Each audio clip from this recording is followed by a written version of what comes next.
Well, good morning, everybody. Welcome back to our One Heart, One Earth November Awakening event for 2020. Please, please, please tune in here and tune out of the narrative that's outside there, because we are here focused on love and light and health and healing and spirituality. And I'm just so happy to have so many new people in our community. Thank you, everyone, for being a part of this. If you have joined our MeWe community, please take time to introduce yourself, share your photos if you want to. Some of you guys have already done that. We're building such a strong support system there in a space that does not censor. So please go in there. And for all of you who are new, please press subscribe. Please go to oneheartoneearth.net. We have 34 pre-recorded presentations, and we have 62 hours of lives starting last Saturday, going through this Saturday. So welcome in, and I'm so excited about our guest today, Tim Walter. He's going to be talking about healing your home and world. Tim, I feel like we just talked, but I'm so happy to have you back. No, it's an absolute pleasure. Thank you for having me. Thank you for inviting me. It's great. And I think the way that you present this stuff is fantastic. I'm hoping that you're going to be asking me lots of questions, because I'm looking forward to having a discussion rather than just sitting here and doing a monologue. I always find that I try to encourage, when I'm doing lives on my YouTube channel, I try to encourage the chat participants to have a conversation and to ask the questions. And that is by far the best way forward, I think. If that's, I think it's much more fun to have a conversation than somebody just sitting here and pontificating.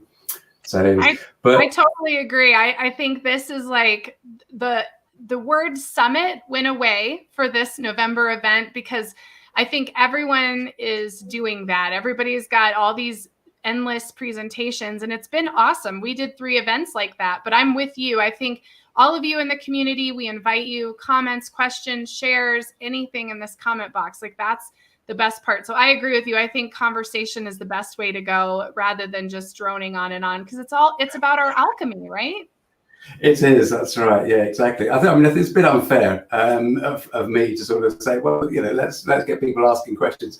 Most of the people I suspect that might drop into this, whether it's live or on the playback, they won't have a clue who I am. So I guess I better sort of explain who I am and go from there to at least give some information that we can work from. So my name is Tim Walter, as you kindly say. I'm a house healer and alternative life coach. And really, it's the house healing side of things that is the primary aspect that people get really interested in, because, life coaches are 2 a penny, and I don't mean that disrespectfully.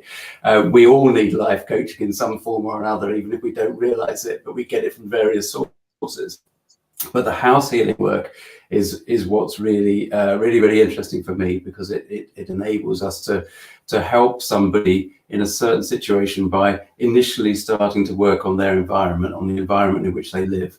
And we're working very much from a very fundamental sort of basic energy level, where we do absolutely work with the idea that everything is connected. We are all connected as human beings. But more than that, we're intimately connected to our surroundings. I mean, this office, this room is me, complete with repairs. It's on the wrong side. The repairs that need to be done. I have repairs that need to be done to myself. I'm not, I'm work in progress, just as our house is. So as a house healer, that's what I do. I work remotely. I work with clients all over the world, anywhere in the world. People come to me for various issues. Quite often it's things like depression, lack of sleep, sometimes just people feeling out of sorts, not able to feel relaxed in their own home, which is an interesting one, because you think straight away, well, why did they buy it in the first place? Well, on a very human level, where we live actually very often has a whole bunch of lessons to teach us, and we can quite often learn this sort of learn some quite interesting life lessons from where we live and where we choose to live. Or rather, where the universe has chosen to put us. So I use dowsing to identify issues. I go through a checklist of about 50 or so section headings, looking for detrimental aspects that affect people. And that can range from simple things like spirit activity. I say simple, sometimes it's not so simple to kind of work with, but they're very basic and well-known things like spirit activity, through earth energy, ley lines, spirit lines, the memory of place, you know.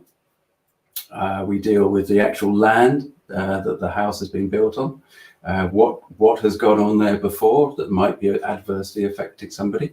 And then we deal with modern things like technopathic stress, so EMF, so electromagnetic fields. Some people are incredibly sensitive to them. Some people aren't. You know, it's a whole can of worms that in itself. Yeah, so we identify what the issues are, we plot them out on a floor plan, and then we ask the management upstairs, which is my term that I adopted from my mentor, Hamish Miller, to address spirit and all of those, the ultimate creator, as the senior manager, we might say. But the management, basically, we communicate with those beings and those personalities and those aspects of the subtle realms to affect the change for the individual client. So yeah, in a nutshell, that's what I do, which is, yeah, I wouldn't say that it kind of gets me so excited that I bounce out of bed in the mornings. I've never been one for that. I'm sort of like filling my heart with glee as I wake up. But you know, after a nice coffee or something, then I'm getting going, and I'm quite keen to get on and see what goes on with the world. But yeah, absolutely. Yes, we will need that for sure. Well, you know, one of the questions that was on my mind, because I was thinking about you and your topic and who you are, and I was like, you know what I want to talk about is my house has changed a lot this year. Now, I'm sort of one of those crazy energy people that I'm kind of redoing my house a lot. I'm very always cleaning, always moving stuff around. I think I'm always shifting the energy around.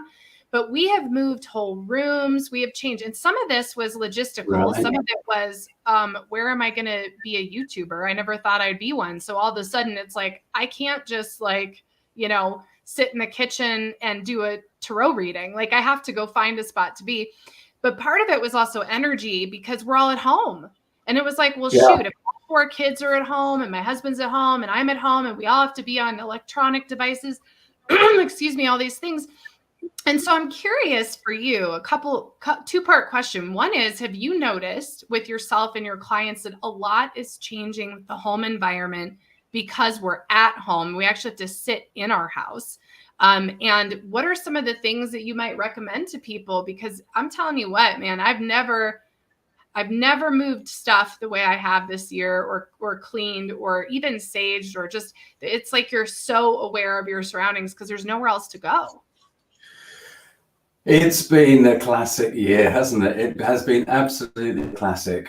I mean, I think just sort of stepping back from your question in a second, which we'll come on to in a minute. But I think in terms of generally therapists and those connected to spirit had been aware for a good 12, maybe more years that something big was going to happen soon, you know. And let's face it, most indigenous people's prophecies, ancient prophecies, have been saying, prepare yourselves for the time when everything will change. And the only way you're going to get through this is to have a really different perspective on who you are and what you are. So this kind of feeling of there's something going to happen. And of course, a lot of people were really stressed out about the turn of the millennium, which of course was never going to be a significant date in that sense.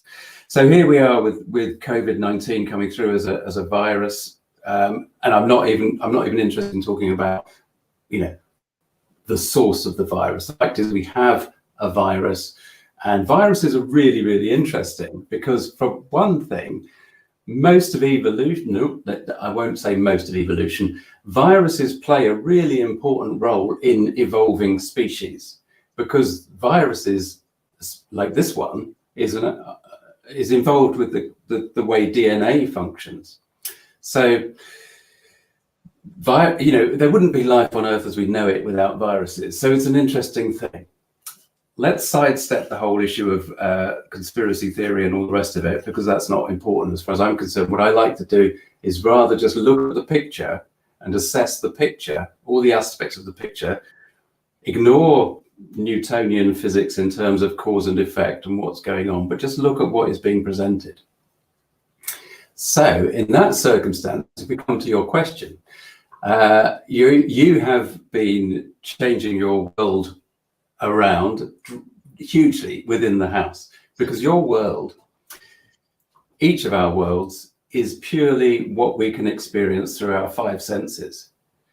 So our concept that we know, and we acknowledge that there is a wider world, there are 7.8 billion people out there, I believe, something like that. We know that the earth exists, we know that there are 7.8 billion people out there, but that's not your world.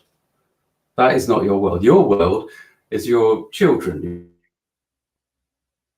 your pet, your husband, that you may be allowed to meet. I don't know what stage you're out of lockdown or not, but those people that you directly interface with.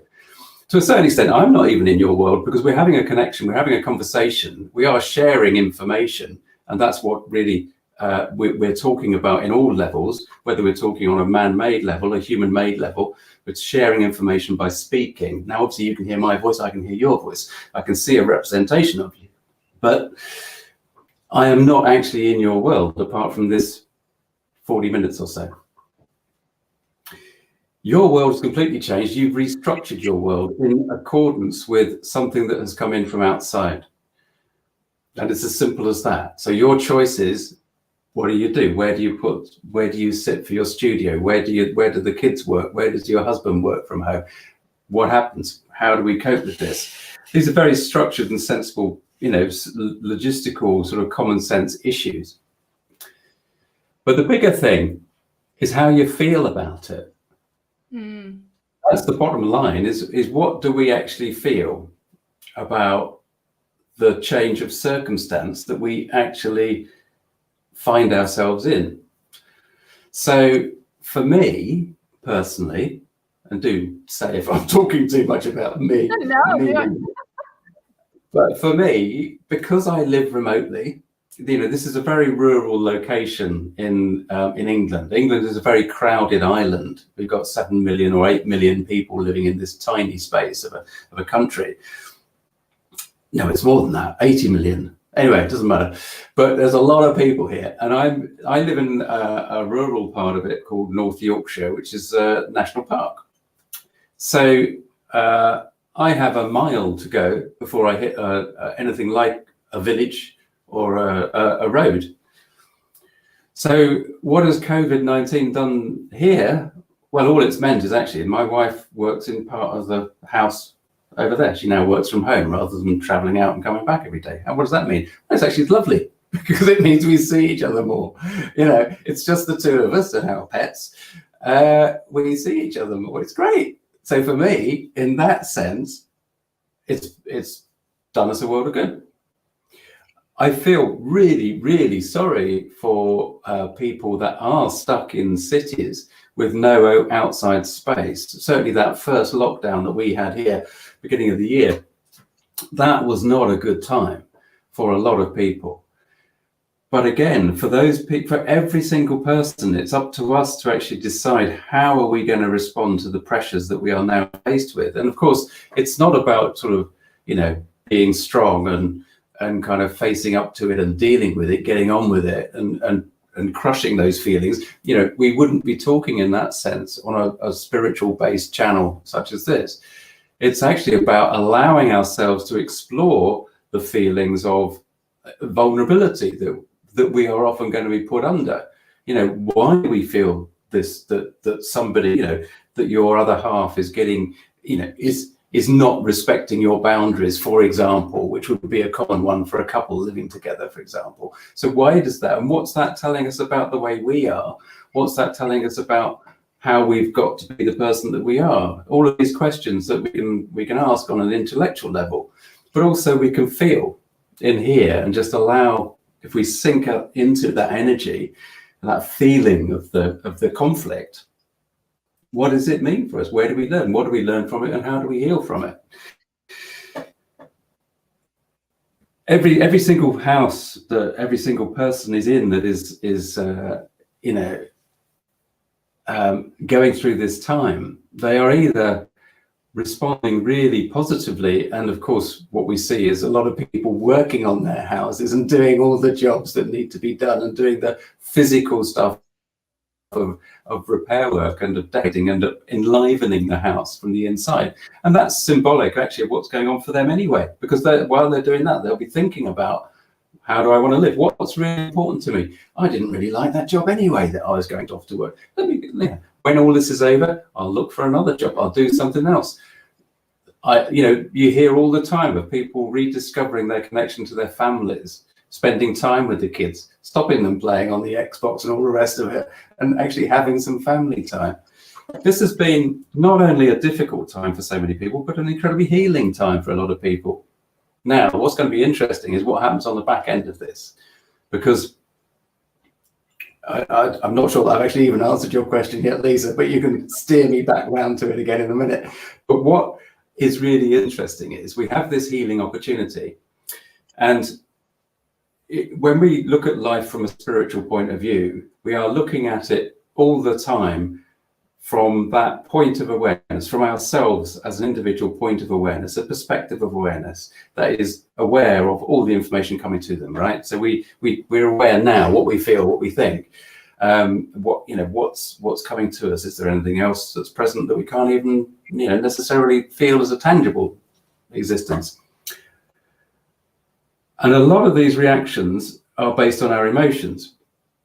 The one big emotion that we all share that is a major stumbling block for everybody is fear. And the COVID-19 virus, of course, levels of fear for so many people, collectively and individually. A lot of people are just getting through because they're not awake, and they are just going through and saying, when will they get a vaccine out? And I will, give me the vaccine no matter what. Now, to me, and this reflects my fear, that's the part of this that actually I'm really uncomfortable about, because what happens next, on so many levels.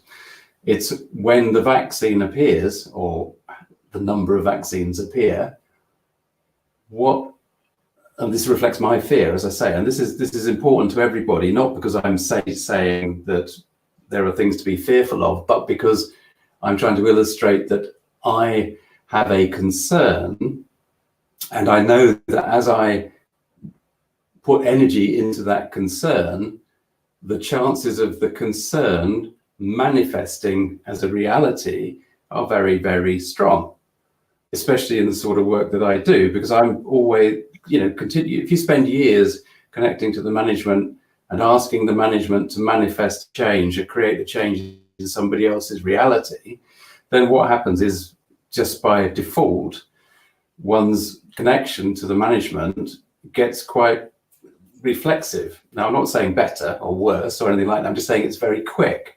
So, when we think about things change. So this is the challenge that we all have, is to actually acknowledge the point of awareness. I would express it as the point of understanding, the point of awareness when new information comes into your awareness, your point of view, your presence, in no matter what form that takes. But it has to be information. So let's say, I read only this morning that there is a particular vaccine that has been developed. So I was looking into that a little bit more. I was reading a standard press release about it. Now, okay, so that's a standard press release, but let's see where that goes. What I'm saying is, so my point of awareness of new information coming into my reality was that moment that I picked up actually it was an internet article. So the moment that I saw that internet article, that very moment that I was reading that, and I decided to continue reading it, I was accepting information into my awareness, into my reality. And that's the crucial point to be aware of, because in healing, that's what we need to look out for, is when do things change? What is new information that comes in? What is different now to what it was? For example, we were chatting before we went live. You have a new cat. That's new information. That cat, I know, everything is information, and your cat is new energy, new information. It reflects an aspect of you and the children and the husband. it's something has changed in your environment. What does it do? What does it bring out for you? What change does it create? Anyway, I'm rabbiting a lot. Now, did I get anywhere near answering any aspect of your question? I don't know, but it doesn't matter because I love what you're saying. And I think there's some key things you said there that I just wanted to kind of touch on with my own experience too. And you're talking about the going into those conflicts and seeing where that sits with yourself and your body and your environment and your home. And I'm a Scorpio, so being at home by myself is like heaven on earth. So I've worked remote as a psychic my whole career of being a psychic. I mean, for the last 16 years, I've always worked remote. I've had offices, I've worked with people in person, but I've just had a client base. I'd say 80% of my clients were out of state. So we were always on the phone. I mean, I was like on a handset, like plugged into the wall back in the day. So a lot of my personal experience didn't change with this either. Oh, here's the kitty jumping down. Now I can move around a little bit. She was sleeping. But so my experience hasn't changed with my own personal self. But what has changed is, just like you're saying, all of a sudden my husband's home all the time.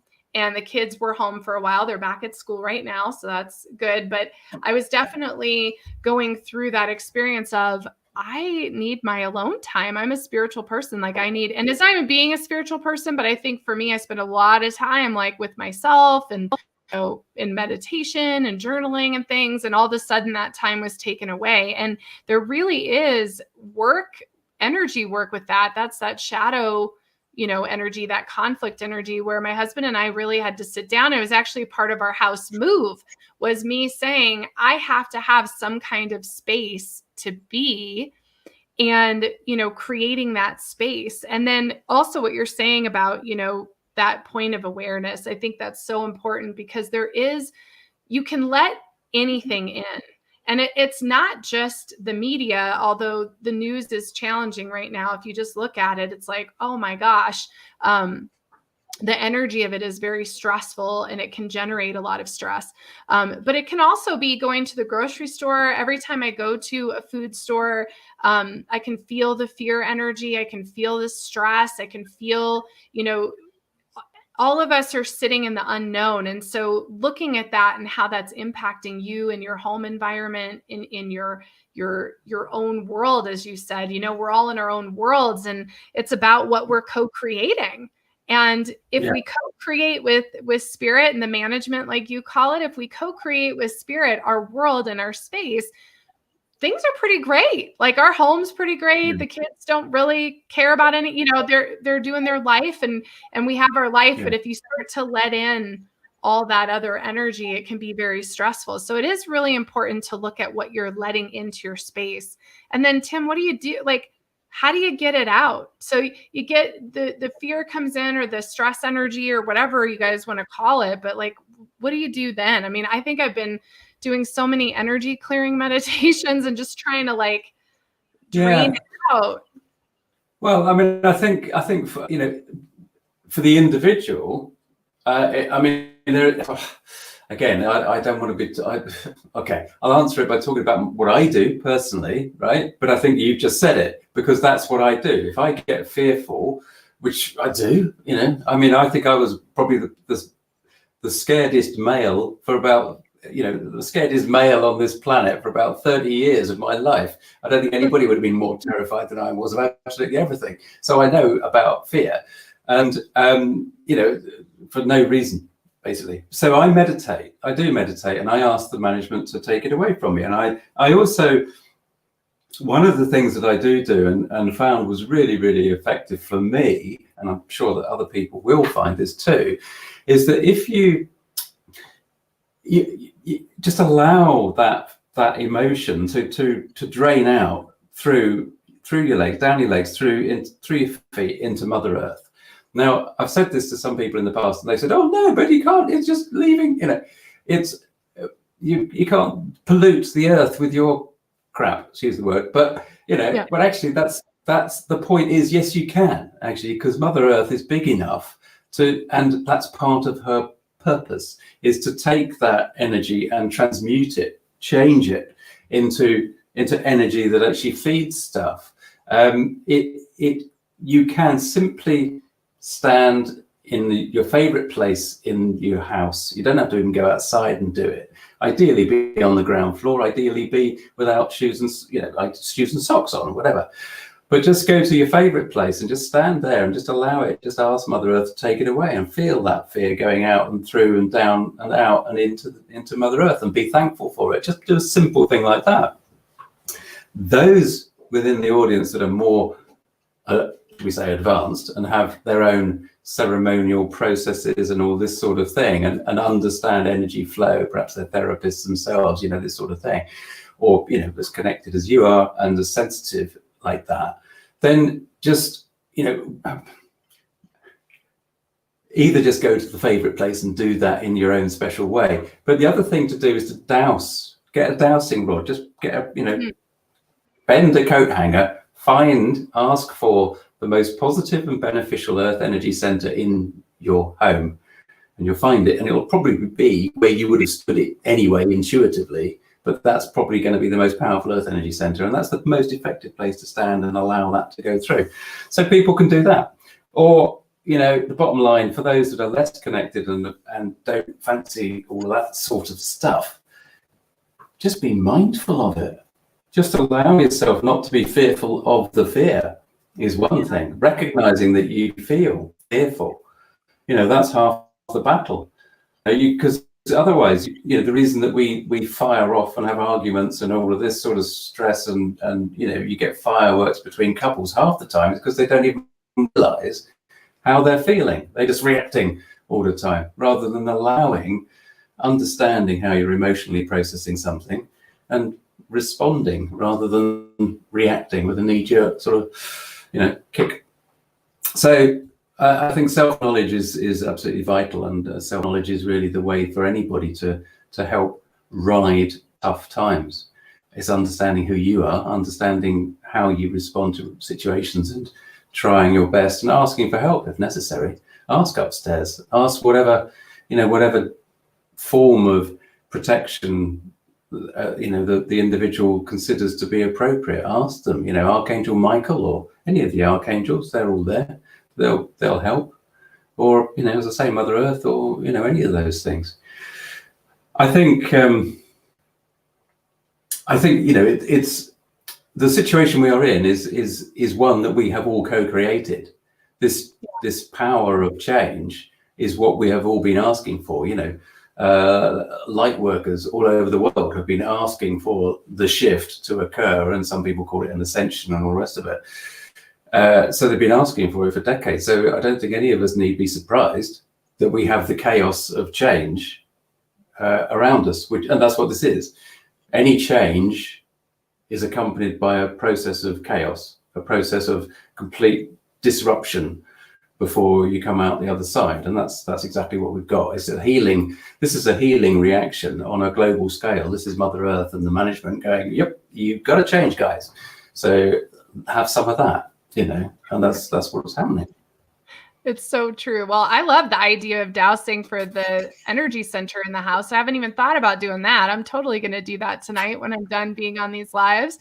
And something that there are two things that came to mind when you were talking. One was, it came to me a couple weeks ago, and it's not like I didn't know this information, but I felt like it came differently. When suddenly you integrate something in a different way. But I was teaching exactly what you're talking about, running a grounding cord, running energy through the planet, draining out everything. I actually visualize a toilet, no joke, and I visualize flushing it and flushing everything out. But I got this message that I felt directly from Mother Earth, that we are really the conduits to bring that God source energy to her. And so it's so important, and I get goosebumps when I say it, it's so important that you do drain all that energy, because you're also filtering through your crown chakra that God source energy that's going directly into the planet. And she needs that so much to be able to co-create and do all of the amazing things she does. So that was one thing I wanted to bring up, because it's so important. And then the other thing is, I had this clairvoyant vision. I've been working on, what does 2021 look like? What does it look like as we go forward? And I had this vision, and something you just said sparked it in my head. But, of all the people across the planet, we're all tucked into our homes, and it almost looked like a Norman Rockwell painting. It was like everybody's homes are lit up and it's snowy and it's like Christmas time, and everybody's tucked in their homes with their families, and there's like mass chaos going on outside of the homes. It's like mass chaos. It's like war and famine and all this mayhem, but we're all just joyful in our little homes. And so I forget what it was even now that you said, but I think it's important for everyone to realize we're co-creating the change, but we're also co-creating that microcosm within the macrocosm of how we live, how we choose to react to all of this, and to be able to stay in that space. It's part of why we're doing this awakening. Yeah. I mean, this is a much better way to spend the day than spending it scrolling right now. Exactly. No, you're absolutely right. Because it's very, very easy to forget that actually the only way that change in the world occurs is with individual, tiny, tiny, tiny little choices of each individual one of us. And that's what it is. It's not that I was saying this yesterday to a group, that we can't go out there and suddenly change the world. So, one of the things that we're told about constantly is that we're in a major extinction event. Okay, right. So you can't just sort of step outside and go, oh no, we'll change that, we'll stop that, we'll turn that one off. Of course we can't. But what we do is individually, tiny, tiny little things, even as we know with the bees, the massive loss of biodiversity that's occurring, which is one of the things that's driving the extinction event, is that actually, as soon as some publicity comes out about that the bees are dying off and how important the bees are, then everybody starts, looking after their little patch of land and getting more biodiversity in a very basic and simple way. It's these really simple little things that actually mount up. It's the butterfly effect, isn't it? It's known as, it's chaos theory. It's the butterfly effect, where a small, the butterfly flaps its wings, and on one side of the earth and on the other side of the earth, there's a hurricane develops. But it's the mass wave that is developed by small and tiny actions. And that's all we need to do, is to take tiny actions. We can take big ones if we want, if we want to take to the streets and start rioting, then they're great, fine. But also, at the same time, don't ever forget, I'm saying this generally, I'm not speaking specifically to you, Lisa, but don't ever forget that, we have an emotional state of being, but there's also our human need and desire to act, to do stuff. Those two things are not necessarily ever connected. Yeah. What I mean by that is, if you decide to go out and riot in the streets, then your emotional response, what's happening emotionally to you, which is really the part that matters about a human being, is the emotional processing. Then what you're doing is actually, you are often filled with rage, filled with anger, fear, adrenaline. It's a physiological process of adrenaline hurtling through your body if you're getting into a riot situation. And so what are you processing there? What good does that emotional connection do for all the energy that found you as an energy being? Why are you delving into the energy of fear, anger, aggression, violence, all of those things, which actually reflects things like abuse, and maybe that's the point. Maybe somebody that says, right, I'm going out to do something about this, I'm going to go riot in the streets, maybe the energy of abuse is in their background somewhere along the line. So what do? Well, I'm not saying don't riot. I'm not saying don't take up arms if that's what you want to do. Don't quote me on that. I'll change the subject slightly. What I'm saying is, don't feel that, some people will want to take up will want to take action. They want to do stuff. What I'm saying is, just be aware of the emotion that's driving that desire to do stuff, to be an activist. and to be aware that whatever you do is going to have consequences, and therefore you should be mindful and expect consequences, because in the human world, law and effect takes its toll. You can call it karma if you want, but law and effect, same thing. Cause and effect, same thing is what I meant. So yeah, I agree with you. And I want to share like a direct example with everybody of what you're talking about, which is when you feel a call to action. Like right now, there's a lot of us that want to do something to support the light. And for me, in March, on March 24th, when Colorado went into quarantine, I felt that. I'm an indigo. I was like, I have to do something about this. And what you want to do is do exactly what you're saying. You take the emotion, you say, okay, there's fear, there's anger, there's worry, there's stress, there's all these things. And you have to, or you want to, not half, but you want to kind of put those over here and go into the heart-centered space. Because when I went into the heart-centered space, it was like, immediately it was like, get everybody together, get them on YouTube, get them on live somehow, and let's get resources to everyone who is on a spiritual path. And this was born, this whole channel, this everything. So there are ways to take action that are heart-centered and that go out of the fear energy and out of the stress, just like you're talking about, because you can be in that fear. And we've all been there. We've been in that, oh my God, like, what's going to happen? And psychic or not, I'm still feel that way, guys. I'm still human, it doesn't matter what we see or feel. And sometimes what I see is like, yikes, I don't want to see that. I don't want to.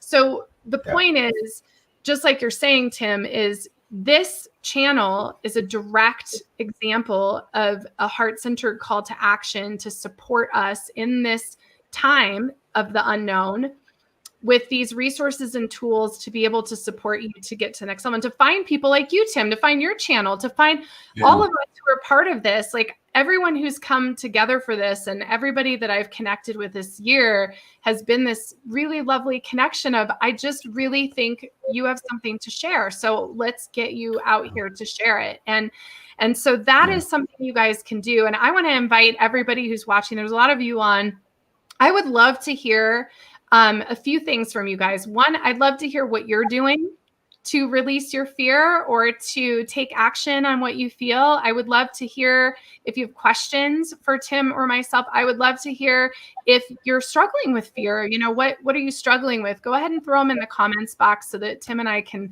talk to you about that. We'd love to do that. I know there's a lot of you here, and it just takes one person to make a comment, and then we can get going. But yeah, so I agree with you, Tim. I mean, I think it's really important right now that we allow that fear, run it through us, and then really look at what the high heart, the compassionate space really wants us to do here. I mean, you're absolutely right to relate it to the heart, because in my work, I get used to, as I said right at the start, to perceiving the environment as a part of us, as a part of, so what I see is a part of me. It's almost scientific fact now that is a projection out there, and it's created from within here. I say it's almost scientific fact because it's still, as much of science is, it's still theoretical, and various papers are being published about this aspect of consciousness, etc., etc., etc. But once this sort of information hits the mainstream, because it will, because it's true, this is illusory, this is a part of us, literally, but it's absolutely driven by the heart. And that's why we have to constantly, I feel, as this is what you were saying, is we have to constantly readjust our perspective, where we're looking at ourselves, how we're looking at ourselves. Are we looking at ourselves in the day-to-day monkey chatter human-based energy, which can very often simply mean that we're not grounded because we're looking back at past memories, or we're thinking about what's going to happen in the future. We're simply everywhere but here and now.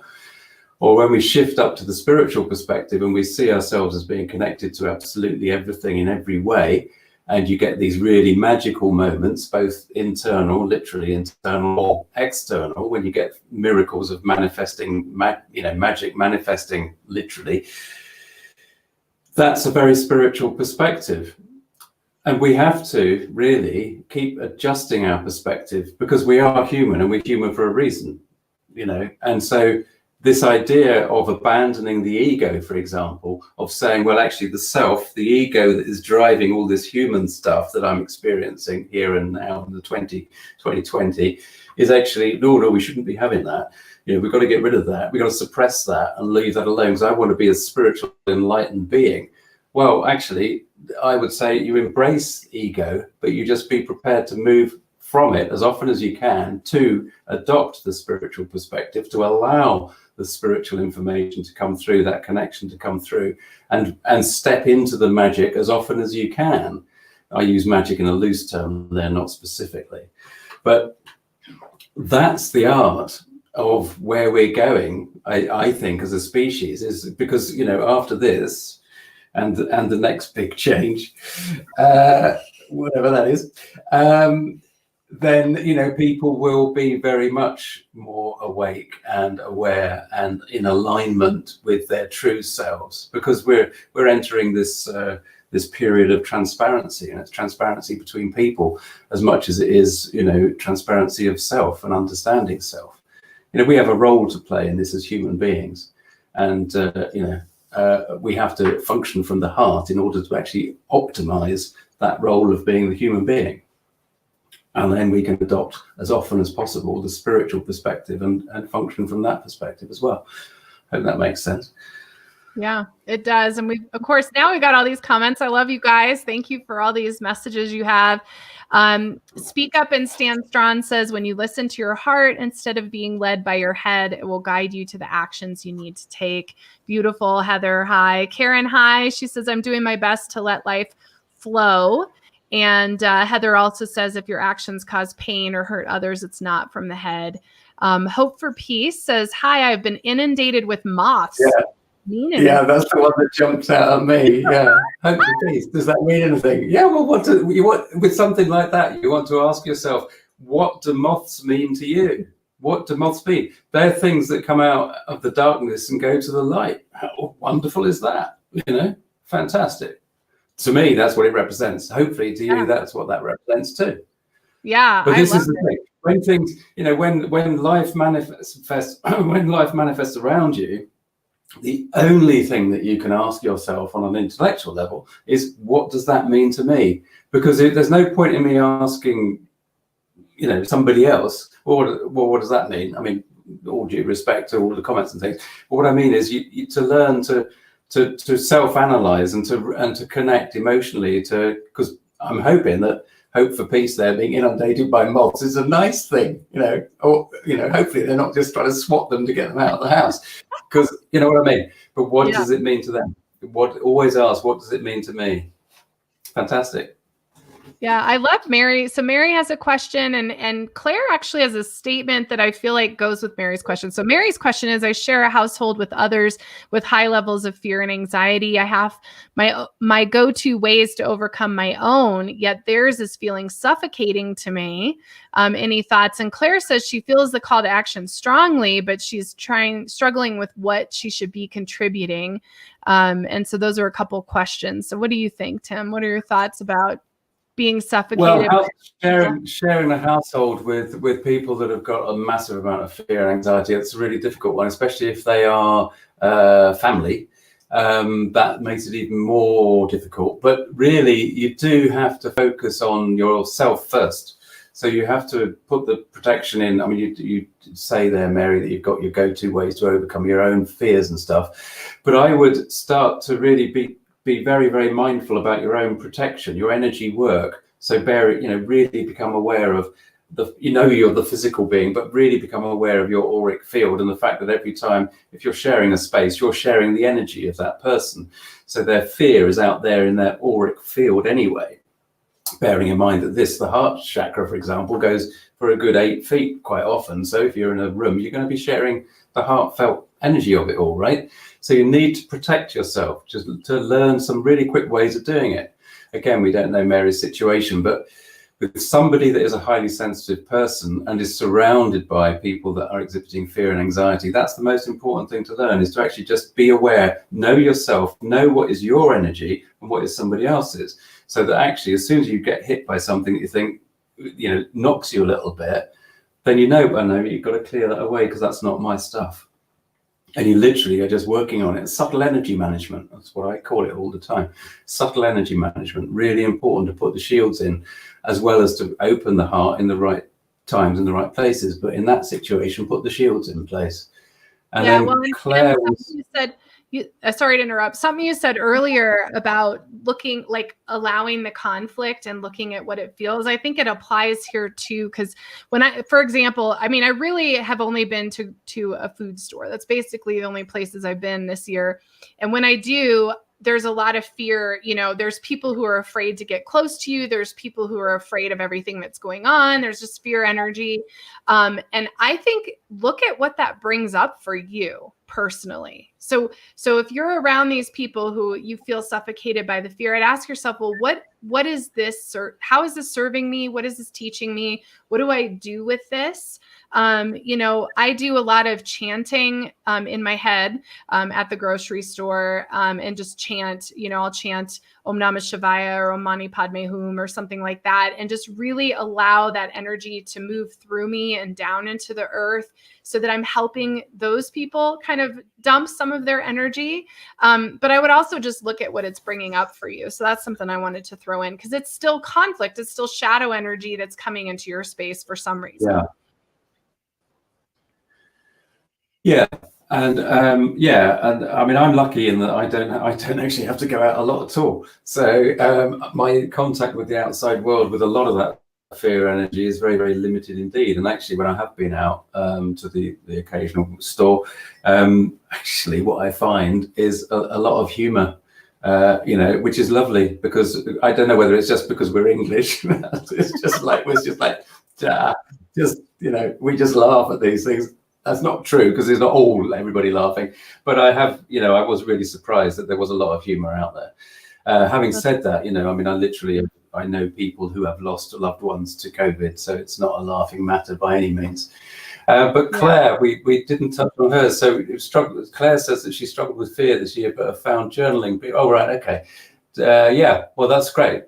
That wasn't the question, was it? That was no, she had said where she go. It is great. She said that she was struggling with what to contribute. You know, she wants to take action. Oh, yeah. Well, you know, but you know, the thing is that actually, sometimes we feel obliged to do something, or we feel we should be doing something. But if you're not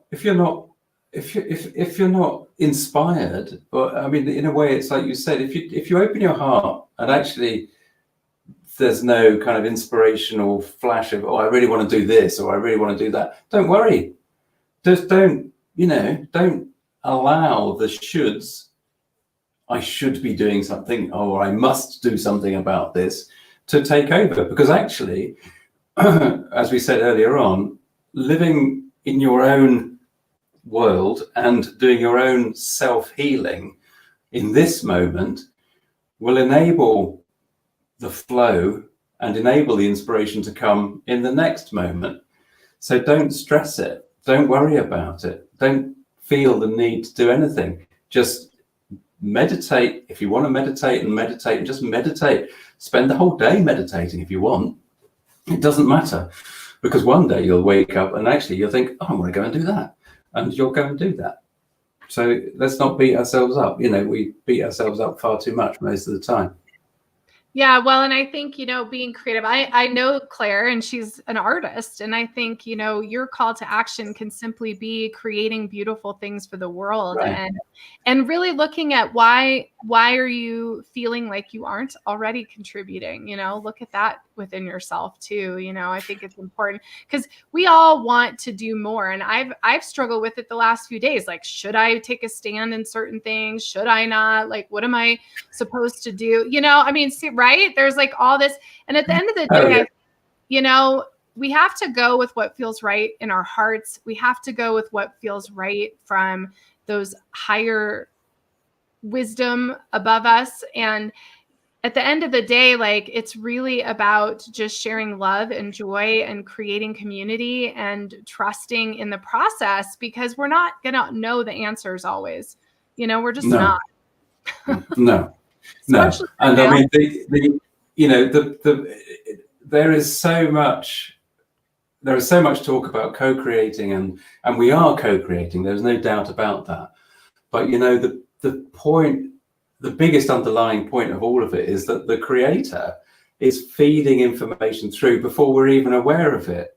So we are actually, most of the time, responding to what the creator is feeding through. Now, obviously, the creator is feeding stuff into the environment of reality in response to what we're doing. But, you know, there's a whole 50 minutes that we could spend talking about whether free will is actually something that applies to the human form, because I'm not entirely sure that it is. We have the illusion of free will, and we have to work from that fundamental point of view. But what I'm trying to get at is that the creator, when so many mediums are asked about the state of the world, conflict in the world, and all of this chaos, and what can we do about it, so often the response is, all is as it should be. And actually, that is how it just presents the picture. All is as it should be. In each individual single moment, everything is as it should be. And it is, all we are doing is observing everything that is in our awareness. That doesn't mean to say that we don't need to take action, because if we're fed information and if free will doesn't exist, then we're going to be taking action anyway. But our role is to observe, because as you said earlier on, we are co-creating with Mother Earth. We exist within that energy field. We are simply mobile bits of Mother Earth anyway, because we're three-dimensional matter in that aspect, but with the spiritual being inside of us, which is the thing that really, really matters and counts. That is what is doing the emotional processing. That's what's enabling us to do the emotional processing. If we didn't have the spirit there, if we didn't have spirit and contact with the management, then actually we would just be emotionally responding to everything in that knee-jerk way. We wouldn't actually be using the intellect to actually analyze and transform and transfigure things from good to the wrong way around, from bad to good. I was actually going to say from good to even better, and I was thought, hang on, that's the wrong word to start with. But I'm going to go with that. We wouldn't transfigure things from good to even better. I think that's a really nice way of putting it. It is. That's the path we're on. Yes. And, you know, Carrie, who is one of the presenters, you know, she said this is 2020, you know, is going to be this incredible year for all of us, like when we look back. And I think it's really important that we keep that in mind. So it was beautifully said, Tim. Yeah. And time flies. So I want to share how folks can find you, connect with you. And I hope you're coming back in 2021 and come back on the show, because I just love talking to you. I'll come back whenever you invite me, Lisa. I'll try and be a bit more involved next time.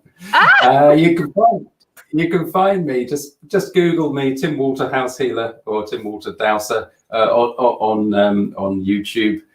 Sign up to the YouTube channel. It's great. We do lives and all the rest of it. Not as often as you do, but that's great. Or www.knightsrose.com. That's KNIGHTSROSE.com. So yeah. Well, so much love to you.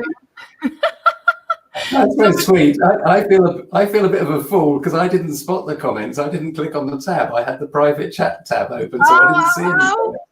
Oh my gosh, there's a great amount of that now. So, and you guys can keep commenting after for sure. And just thank you so much, Tim. We're going to be coming right back here at the 11 o'clock hour Mountain Time with Victoria Jane. She's going to be talking about how to ascend through the pandemic. Please click subscribe if you haven't already. I'm trying to remember to say that because I just don't. So I'm really trying this particular week to say it. But thank you, Tim. I hope you have an amazing day or night. I guess it is now there. No. Yeah, it is. Yeah. Bless you. Thank you very, very much. Been great Thank fun. you guys in 5 minutes. Bye. Take care. Bye, guys.